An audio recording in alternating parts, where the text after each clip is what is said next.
हमें अब और अधिक एकजुट होकर काम करना होगा और साथ ही साहसी फैसले लेने होंगे। आपको ऐसा क्यों लगता है कि उस उच्च स्तर की ऊर्जा वाले लोग किसी व्यवसाय में साहसी फैसले लेने में मदद करते हैं? आपको ऐसा क्यों लगता है? और इसका जवाब बहुत ही सरल है, क्योंकि यह लोगों को कुछ नया करने और जोखिम उठाने के लिए पूरी तरह सक्षम और मानसिक रूप से तैयार करने में मदद करता है। वे कुछ हटके करने का साहस जुटाते हैं क्योंकि वे जानते हैं कि समर्पित लोग उनका साथ देंगे। वे पूरी तरह उनका साथ देंगे और अपनी पूरी क्षमता लगाकर उसे सफल बनाने के लिए सदैव तत्पर और पूरी तरह प्रतिबद्ध रहेंगे। तब आप वास्तव में अपने लोगों को देखते हैं। याद है, हमने आपके करीबी दायरे और महत्वपूर्ण लोगों पर चर्चा की थी, उन लोगों के बारे में जो इसमें होने चाहिए। हम ठीक यही बात कर रहे हैं। ऐसे लोगों का होना, आपकी अपनी संस्था के वे लोग जिनके पास किसी भी काम को समय पर निपटाने की वह जबरदस्त सकारात्मक ऊर्जा और अद्भुत क्षमता हमेशा से मौजूद है। और इसका मतलब यही है कि यदि आपके पास ऐसे लोग हों तो उनकी वजह से आप कुछ और भी साहसी फैसले आसानी से ले सकते हैं। यह अपनापन जगाने में भी मदद करता है। यह नीरस काम को एक साझा अनुभव में बदल देता है। जब आप ऐसे लोगों के साथ काम करते हैं जिनमें यह बिजली हो, यह जोश हो, आप में यह सक्रिय मानसिकता है, यह उस संगठनात्मक संस्कृति को मजबूत कर लोगों के जुड़ाव को बढ़ाती है। क्यों? क्योंकि उन्हें ऐसे लोगों के साथ काम करना पसंद है और इससे अपनत्व की भावना बढ़ती है।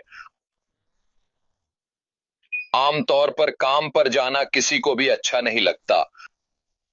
अगर काम मनपसंद हो तो कुछ लोगों को यह पसंद आता है, लेकिन अधिकांश आम लोगों के लिए यह मात्र जीवन चलाने का एक जरिया है।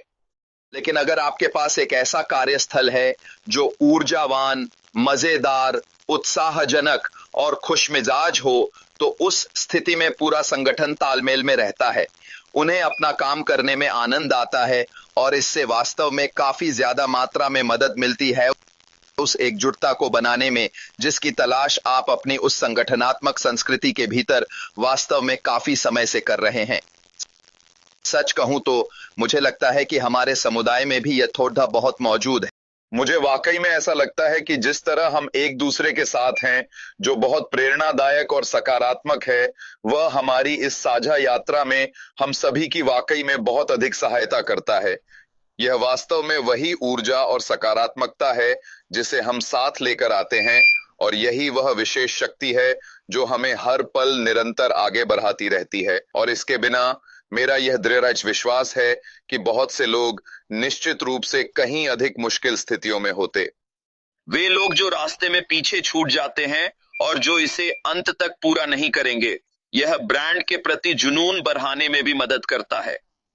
बाहरी दर्शकों के लिए यह ब्रांड के प्रति प्रेम को विकसित करता है, जिससे सामान्य ग्राहकों को उत्साही प्रशंसकों और एक जीवंत समुदाय में बदल दिया जाता है। आखिर क्यों? क्योंकि वे इसे सच में देखते हैं। वे देखते हैं कि यह कितना ऊर्जावान, प्रेरणादायक, खुशमिजाज और सकारात्मक मानसिकता वाला है। अक्सर लोग अपने व्यापार के बारे में बात करते हुए विस्तार से चर्चा करते हैं अपने विभिन्न उत्पादों और सेवाओं की। यहीं हम सभी को उन बहुत ही जिंदा दिल और ऊर्जावान लोगों के जीवन की किताब से एक बड़ी प्रेरणा लेने की बहुत जरूरत है। क्यों? क्योंकि वे न केवल अपने कार्यस्थल पर नई ऊर्जा भरते हैं, बल्कि उन बाहरी लोगों के लिए भी जोश और उत्साह का एक अलग स्तर लाते हैं जो उन्हें बाहर से देख रहे होते हैं। मैं आपको कुछ उदाहरण देता हूं। खैर, एक उदाहरण, वैसे देखा जाए तो जब लोग आपको किसी चीज के बारे में कुछ बता रहे हो और अगर वे अपनी बात को बहुत ही नीरस, उबाऊ, फीके और सुस्त तरीके से आपके सामने पेश कर रहे हो, जैसे कि ओ ये ऐसा है, वैसा है और ये बहुत ही ज्यादा अच्छा है और हाँ आप ये कर सकते हैं और बाकी सब कुछ, सच तो यह है कि यह बिल्कुल भी प्रेरणादायक नहीं है। इससे कोई व्यक्ति न केवल आपके उत्पाद को खरीदना चाहेगा, बल्कि वह आपके संगठन का हिस्सा भी बनना चाहेगा। एक व्यापक समुदाय जो इसमें शामिल है। पर अगर आप बेहद जिंदा दिल किस्म के इंसान हैं और वो खास जोश और चमक लेकर आते हैं और ऊर्जा का वो उच्च स्तर हमेशा बनाए रखते हैं, तो लोग आपकी ओर आकर्षित होने लगेंगे। और मेरा मतलब ये बिल्कुल भी काल्पनिक तरीके से नहीं, बल्कि ऊर्जा के रूप में लोग आपके साथ खुशी से झूम उठेंगे। लोग आपकी ओर और आपकी हर बात की ओर खिंचे चले आएंगे, क्योंकि आप इसे बिल्कुल उसी अंदाज और उस जबरदस्त उत्साह के साथ पेश कर रहे हैं जो वे अपने साथ लेकर आते हैं। ये एक ऐसी चीज है जिसे हम सभी करना सीख सकते हैं। ठीक वैसी ही जिंदा दिली मेरा मानना है, और ऊर्जा हासिल करने के लिए जो आमतौर पर इन जैसे सक्रिय लोगों में होती है। अपने ग्राहकों को अपना असली जुनून और लगन दिखाने के लिए यह सब कुछ पेश करना वाकई में बहुत ही ज्यादा फायदेमंद साबित हो सकता है, और इससे उस व्यवसाय को मदद मिलेगी। ब्रांड और इसके साथ ही बाहर का पूरा समुदाय भी शामिल होता है। तो आप अपने संगठन में इस तरह के सामूहिक उत्साह और उमंग को कैसे तैयार करते हैं? सोचे समझे रिवाज। वह क्या है? रोजाना हालचाल लेना, जश्न मनाना या टीम की रस्में, ताकि हम नियमित रूप से इस साझा खुशी को बढ़ा सकें। हमने नकारात्मकता न रखने को कहा। यह जानना जरूरी है कि आखिर यह बात किसी बिजनेस को आगे बढ़ाने में मदद कैसे करेगी। यह वाकई में नहीं करता। इसीलिए यहां सिर्फ सकारात्मकता की ही अनुमति है, विशेष रूप से तब जब आप बिजनेस कर रहे हों। लोग नकारात्मकता नहीं सुनना चाहते। वे किसी निराश व्यक्ति को नहीं सुनना चाहते। वे किसी उत्साही व्यक्ति को सुनना चाहते हैं। वे उस व्यक्ति को सुनना चाहते हैं जिसे वे अपने जैसा समझते हैं और उसी रूप में पहचानते हैं। उनके जीवन को बदलने में मदद कर सकता है, और बिल्कुल इसी तरह से आप इसे करते हैं। आप मेज पर वह सकारात्मक ऊर्जा और उत्साह लाते हैं जो दूसरों को पूरी तरह प्रेरित करता है। आप वह सुखद और प्रेरणादायक एहसास लाते हैं जिसे आप फिर पूरी तरह से किसी और को सौंप देते हैं। साझा उद्देश्य स्पष्ट रूप से उस सामूहिक उमंग का हिस्सा है। टीमों को एक लक्ष्य से जोड़ना, यह सुनिश्चित करते हुए कि वे समझें और उनके काम के पीछे का क्यों क्या है। हमने बिजनेस में तालमेल पर काफी चर्चा की है, ताकि सभी लोग साझा विजन और लक्ष्यों से पूरी तरह जुड़े रहें। एक बार जब आप इसे अपने बिजनेस, समुदाय और क्लाइंट बेस में उतार देते हैं, साझा विजन और एकता न केवल क्या बल्कि क्यों को समझने और उसकी ओर बढ़ने में बहुत मदद करती है। आप जो करने की कोशिश कर रहे हैं और आपके ग्राहकों का वह मुख्य क्यों, वह खास हिस्सा जो आप मेज पर लाते हैं, लोग स्वाभाविक रूप से उन चीजों से जुड़ना पसंद करते हैं जिनके प्रति वे जुनूनी होते हैं और जिनमें उनकी रुचि है। वे दूसरों को उन चीजों के बारे में बताना पसंद करते हैं जो वे खास जगहों से खरीदते हैं, क्योंकि वे उनके जुनून से मेल खाती हैं। और अगर आप आज बिजनेस की दुनिया में हैं, जैसे आभार जताना या सक्रियता से सुनना उस दिन के लिए टीम का माहौल तय करते हैं। शोधों के अनुसार जब लीडर्स अच्छी आदतें अपनाते हैं तो उनके कर्मचारी उन्हें अपनाने के लिए 35% अधिक प्रेरित होते हैं, जो सामाजिक प्रभाव को दर्शाता है। आसान भाषा में इसका क्या मतलब है? दरअसल वे अपने बॉस की नकल कर रहे हैं। वे वास्तव में बिल्कुल वही काम कर रहे हैं जो कि वे स्वयं कर रहे हैं या फिर वे खुद ही। मुझे ऐसा लगता है कि हमारे व्यवसाय और साथ ही हमारे समुदाय में भी इसका एक निश्चित अंश है उन दूसरों की नकल करना जिन्हें हम सराहते हैं, और वैसे यह सब किसी बहुत ही अच्छे कारण से है, बुरे नहीं। निश्चित रूप से हमें हमारे सीईओ द्वारा काफी अच्छी तरह से और विस्तार से सिखाया और प्रशिक्षित किया गया है। जहां तक बात आती है कि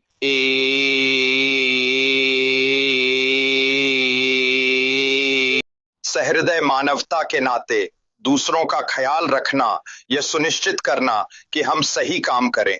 मुझे पूरा यकीन है कि हम में से कई लोग अब अपने निजी जीवन में भी बिल्कुल वैसा ही करते हैं।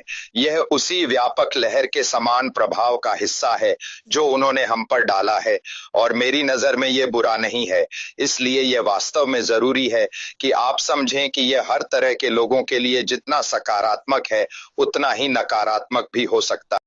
यही इसका मुख्य कारण है। ये असल में कर्मचारी और ग्राहक के बीच कड़ी का काम करता है। ऐसा इसलिए होता है क्योंकि एक सकारात्मक कर्मचारी अनुभव ईएक्स कर्मचारी अनुभव सामाजिक व्यवहार को बढ़ाता है, जो सीधे तौर पर ग्राहक अनुभव के स्तर को सुधारते हैं, ग्राहक व्यवहार सीएक्स को। इसके विपरीत एक भी उदासीन या लापरवाह कर्मचारी कंपनी के पूरे ग्राहक अनुभव को प्रभावित कर सकता है। लोग चीजों को अलग अलग नजरिए से देखते हैं, मदद करते हैं, अब जानते हैं, और हम अभी उस हिस्से तक पहुंचे भी नहीं है। लेकिन अगर आप उस पर विश्वास नहीं करते जो वह कर रहा है, तो यहां से निकल जाओ। माफ कीजिए कि मैंने ऐसे कहा, ठीक है। अगर आप उस पर विश्वास नहीं करते जो वह कर रहा है, तो बस छोड़ दीजिए।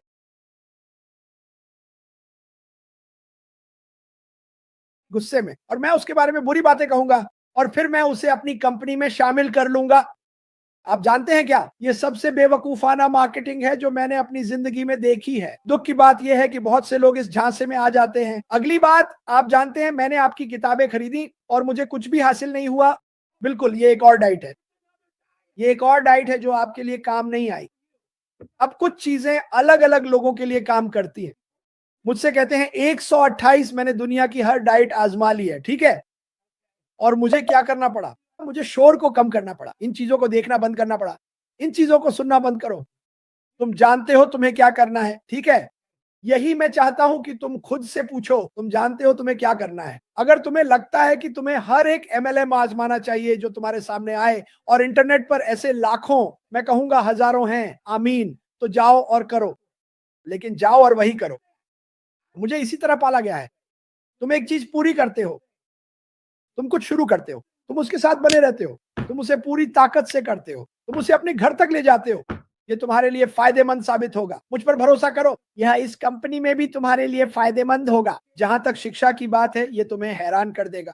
मैं अभी किसी भी तरह की कमाई या पैसों की बात नहीं कर रहा हूं, मैं तथ्यों की बात कर रहा हूं। अशरफार कुछ ऐसा कर रहे हैं जिससे वे बहुत से लोगों की मदद कर सकें, अपने लिए नहीं। उन्होंने तुम्हें यह लाखों बार बताया है, लेकिन आगे बढ़ो। मैं चाहता हूं कि आप सब एलन मस्क या बिल फोर्ड को कॉल करने की कोशिश करें। उन्हें बताओ कि उन्हें कार कैसे बनानी चाहिए जैसा आप सोचते हैं, या एलन मस्क को बताओ। आप जानते हैं वे क्या कहेंगे? सबसे पहली बात, वे आपकी बात नहीं सुनेंगे। उन्होंने तो आपको बहुत पहले ही अनसुना कर दिया था, क्योंकि वे पहले से जानते हैं कि उन्हें क्या चाहिए। वे पहले से जानते हैं कि उनके सामने क्या योजना है और वे उस पर कैसे टिके रहेंगे। मैं आपके साथ रहता था, मैं यहाँ समय नहीं दे पाऊंगा, और जब मैं यहाँ समय नहीं दे पाऊंगा तब मेरी अंतरराष्ट्रीय टीम सिखाएगी। मैं आपको व्यक्तिगत रूप से इस तरह सिखा नहीं पाऊंगा। और सबसे बड़ी बात यह है कि वहां जाना निश्चित रूप से सम्मान की बात है, लेकिन वहां जाने का मतलब यह नहीं है कि मेरी आमदनी बहुत बढ़ जाएगी। वहां जाने से निश्चित रूप से सम्मान बढ़ेगा, लेकिन वहां जाने का मतलब यह नहीं है कि मैं कोई अतिरिक्त या बहुत ज्यादा कुछ करूंगा। ऐसा कुछ नहीं है। मतलब वहां जाने से मेरा सम्मान बढ़ेगा, और अगर कोई मेरे साथ आता है तो उसका भी वही सम्मान होगा। इसलिए मैं दिल से चाहता हूं कि किसी भी तरह, चाहे गलती से ही सही, मेरा नाम उस सूची में आ जाए। मुझे आप सभी के साथ रहना अच्छा लगता है, और जो गरीब और दुखी हैं उनके साथ रहना मुझे पसंद है। इसलिए अगर मैं यहां भी रहूं तो भी जो लोग उस पद पर जाएंगे उनसे भी ज्यादा कमाई मैं कर सकता हूं। मतलब क्या कहूं, मुझे तकनीक आती है, वो रणनीति मतलब कौशल मुझे इंटरनेट की दुनिया में पता है। इसलिए मैंने उसे कभी भी अपने दिमाग में नहीं पाला, या उसके बारे में मेरे दिमाग के किसी कोने में कोई चिंता नहीं है कि मुझे वहां पहुंचना ही है। इसको लेकर मुझे कोई सिरदर्द भी नहीं है। इसलिए जो लोग ऐसा कह रहे हैं वे निश्चित ही मुझे प्यार करते हैं, इसलिए वे लिख रहे हैं। लेकिन उन्हें थोड़ा समझना होगा कि मैं ये बातें क्यों कह रहा हूं। अगर हमारे भारत में कोई अच्छा व्यक्ति मिलता है तो हम निश्चित ही उसके नीचे जाएंगे। वो भी फाउंडिंग मेंबर होंगे, हम भी फाउंडिंग मेंबर होंगे, और इनकम सबकी वही होगी। सुमन कंपनी में सीएसआर ने कह दिया है कि 60 लोग या अगर 500 लोग और बढ़ जाए तो जिनका मान है और जिन्होंने रजिस्ट्रेशन नहीं कराया उनका भी वही मान रहेगा। ये बात पहले सबको अच्छे से बता देनी चाहिए। मतलब अगर आप अपनी कंपनी को समझ ही नहीं पा रहे हैं तो आप कमाई कैसे करेंगे? मान लीजिए आपकी एक मेडिकल की दुकान है। मैं आपकी मेडिकल की दुकान पर गया और मैंने कहा कि हम सोच रहे हैं 650 दिन। आप ढूंढ ही नहीं पा रहे हैं कि कैलरमैन 650 कहां है। या मैंने कोई और दवा का नाम बताया, जैसे कि 15 दिन जीते, और आपने वो सुना ही नहीं, तो आप अपनी दुकान कैसे चलाएंगे? अच्छी तरह समझिए मैं क्या कह रहा हूं, आपको जरूर जानकारी देनी होगी। 2 बार जानकारी दी गई है, आप चुनेंगे कि कौन सी, वही मैं करूंगा। इस समय मेरे पास 2 बार की जानकारी है, जरूर जानकारी दी जाएगी।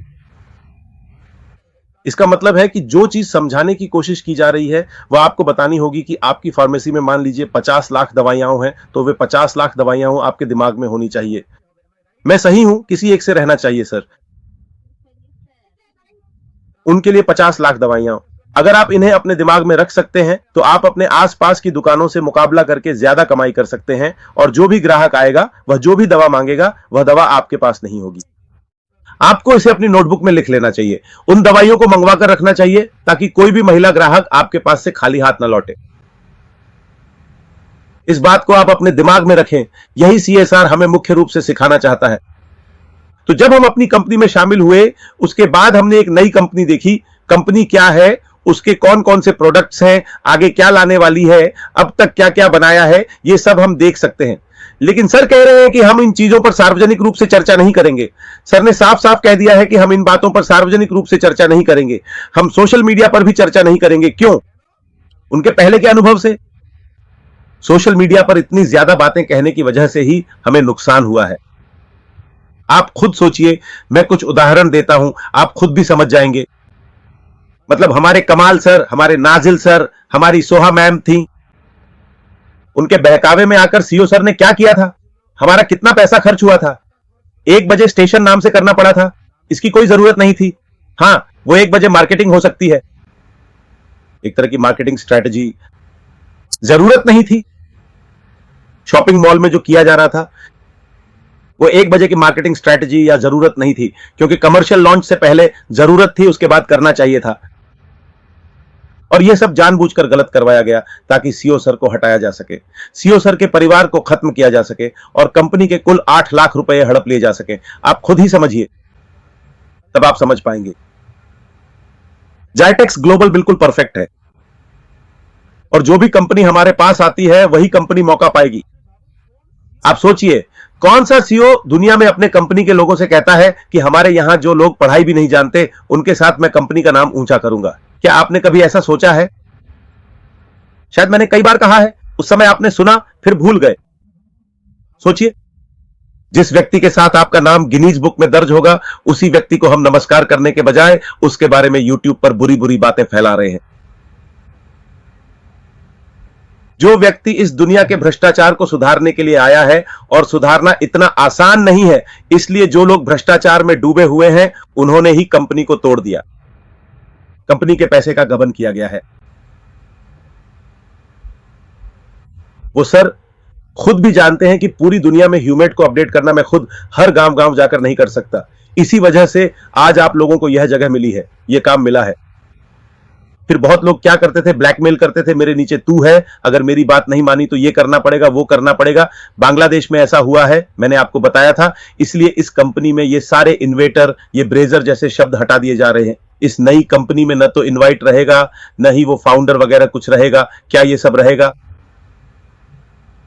बिल्कुल, पहले पीरियड में आपको ही सबसे पहले मौका मिलेगा, उसके बाद नए लोग आएंगे, वे भी जरूर मौका पाएंगे।